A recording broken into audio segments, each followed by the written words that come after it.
হঠাৎ করে আমার সাথে এটা কি হয়ে গেল আমি নিজেও বুঝতে পারলাম না।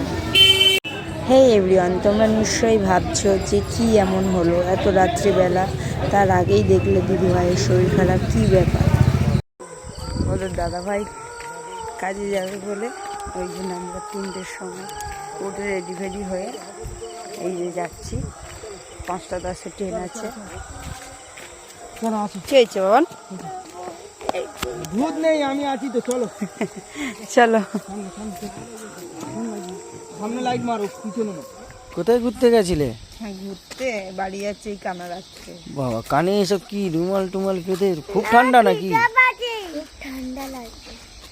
ঠান্ডা দিতে না বাবান, একটু দেখি তো কেমন ঠান্ডা ওখানে কি প্রচুর ঠান্ডা? ঠান্ডা লাগছিল একটু দেখি তো। দেখো দেখো কেমন ঠান্ডা লাগছে। তোমার কি খুব ঠান্ডা লাগছে?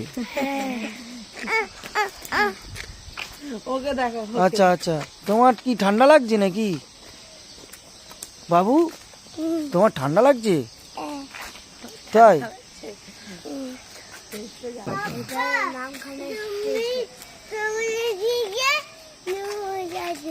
হ্যাঁ, আমি দাঁড়িয়ে আছি। ও, জঙ্গলি দাঁড়িয়ে আছে। আচ্ছা ঠিক আছে,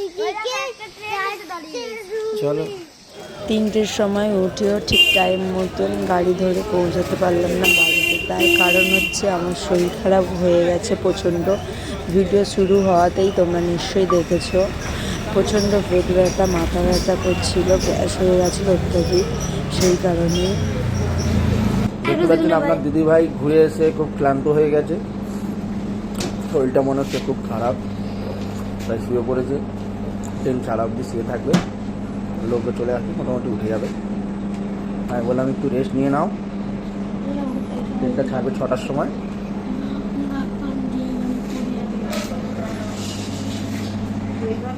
এখন বাজে 9:30। প্রচণ্ড পরিমাণে ট্রেনের মধ্যে ভিড় ছিল, এত ভিড় বলার মতন না। সবে শিয়ালদায় এসে পৌঁছেছি, দেখো আমাদের অবস্থা কেমন দেখেই বুঝতে পারছো। আর তার উপর তো আমার শরীর খারাপ, সেই কারণে আমি তো কিছু খাবো না, বাচ্চাদের কিছু খাইয়ে নেবো, আমার তো গ্যাস হয়েছে। এই সবে স্টেশনে এসে লেগেছি শিয়ালদায়, দেখো সব খিদে পেয়েছে, দাঁড়িয়ে পরোটা খাচ্ছে।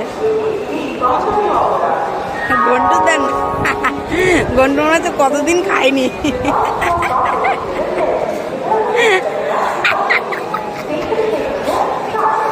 আর একজন দেয় না, যেন বোম্বে থেকে এসছে।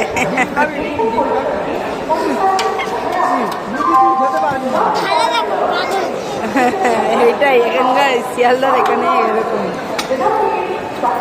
আর একজন ওদিকে দাঁড়িয়ে রয়েছে। কি খাচ্ছিস?